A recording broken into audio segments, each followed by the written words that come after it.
నమస్తే మిత్రులారా, నేను మీ శ్రీనివాస్ చౌహాన్ అడ్వకేట్. మిత్రులారా, ఒక కేసులోని విషయం ఏంటి అంటే, ఒక వ్యక్తి తన బంధువుకి అప్పిచ్చినాడు. అప్పు పత్రము ఊర్లో ఉన్నప్పుడు అప్పు పత్రం రాసుకున్నాడు. కానీ అప్పిచ్చిన వ్యక్తి సాధారణంగా ఉండేది హైదరాబాద్ నగరంలో.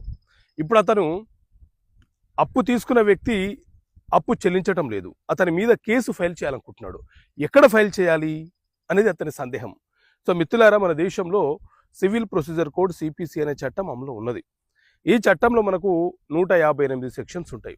అందులోని సెక్షన్ 19 ఏం చెప్తుంది అని అంటే, ఏదైనా ఒక యాక్సిడెంట్ జరిగినప్పుడు, లేదా ఏదైనా ఒక పరువు నష్టానికి సంబంధించిన సంఘటన జరిగినప్పుడు, లేదా ఏదైనా ఒక అగ్రిమెంటు లేకపోతే ఒక కాంట్రాక్ట్కి సంబంధించిన ఒప్పందానికి సంబంధించిన ఉల్లంఘన జరిగినప్పుడు, సంఘటన ఎక్కడైతే జరుగుతుందో అక్కడ మనము న్యాయస్థానంలో, అంటే ఆ సంఘటన ప్రాంతము ఏ కోర్టు పరిధిలోకి వస్తుందో